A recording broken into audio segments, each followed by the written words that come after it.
Buenos días, estimado docente, doctor Ricardo Salazar, compañeros. Reciban un cordial saludo del grupo número 3. El día de hoy vamos a hablar sobre las fuentes del derecho. ¿Qué es una fuente? El término fuente se deriva del latín fono frontis, que quiere decir provenir, derramar, de donde emerge. En sí, es aquella manera, medios y procedimientos de donde emergen las leyes y reglas del derecho. Otro concepto que se le puede atribuir a este término es que es la forma en la que se crea una norma. Tipos de fuentes en derecho. Claramente existe una clasificación, pues las fuentes del derecho pueden ser materiales y formales. Al hablar de las fuentes materiales es necesario recordar que también se las denomina como fuentes reales y se fundamentan en el derecho natural, pues se basan en situaciones que sobrepasan al ser humano. Engloban la realidad de una sociedad ya que analizan factores sociales, culturales, económicos, intrínsecos a este entorno. En relación a las fuentes formales, podemos decir que éstas hacen referencia al ordenamiento jurídico y se las conoce como derecho objetivo, pues determinan claramente la norma que debe ser aplicada ante cada caso o situación. Al hablar de las fuentes del derecho ambiental, podemos decir que son fuentes formales y son la ley, también conocida como Constitución, la doctrina y la jurisprudencia. En el presente video vamos a analizar a la jurisprudencia. El término jurisprudencia proviene del latín juris prudentia, jus que significa derecho y prudentia, previsión o conocimiento, es decir, la prudencia de lo justo. En el contexto ecuatoriano claramente se ha planteado que jurisprudencia son los fallos de triple reiteración sobre casos análogos emanados por nuestro máximo órgano de justicia.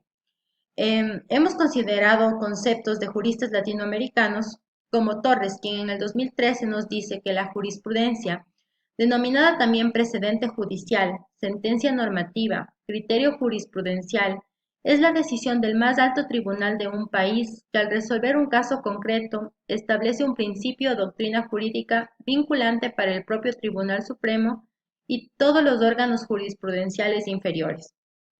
También se encuentra Tarufo, quien en el 2007 nos manifiesta que la jurisprudencia es la situación en la cual una o más decisiones son invocadas para hacer de ellas descender efectos preceptivos en cuanto a la decisión de un caso sucesivo. Para hacer esta explicación un poco más comprensible, hemos planteado como ejemplo la jurisprudencia de la sentencia T622 emitida por la Corte Constitucional de Colombia. Ustedes se preguntarán si estamos hablando de jurisprudencia dentro del derecho ambiental, ¿sobre qué es esta sentencia? Pues esta sentencia es sobre un recurso hídrico conocido como el río Atrato, ubicado en el Chocó biogeográfico. Es considerado como una de las regiones más biodiversas del planeta entero y se caracteriza porque actualmente habita a 500.000 de habitantes. ¿Qué es lo que sucedía o cómo se planteó esta sentencia? Pues al realizar un análisis retrospectivo podemos determinar que en esta zona se realizaron actividades como la extracción minera y la explotación forestal de manera ilegal. Estas actividades requerían necesariamente el uso de maquinaria pesada, retroexcavadoras, dragas y sustancias tóxicas que efectivamente contaminaron al ambiente y a las personas que vivían en ese entorno. Se confirmó la contaminación con la proliferación de enfermedades como diarrea, malaria, dengue. Por ello, el Centro de Estudios Tierra Digna, en representación de las comunidades de la zona, presentó una acción de tutela. ¿Qué es lo que buscaba mediante esta acción de tutela? Primero, que se tutelen los derechos fundamentales a la vida, al agua, a la alimentación, al territorio de las comunidades étnicas de la zona, y también buscaba detener la extracción minera y explotación forestal que durante varios años se había llevado a gran escala y había causado un daño ambiental totalmente negativo.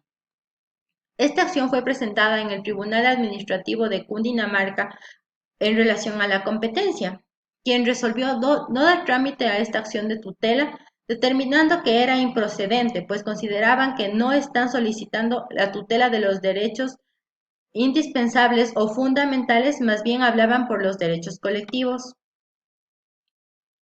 El Centro de Estudios Tierra Digna presentó una impugnación contra el fallo que se emitió en primera instancia, considerando tres factores.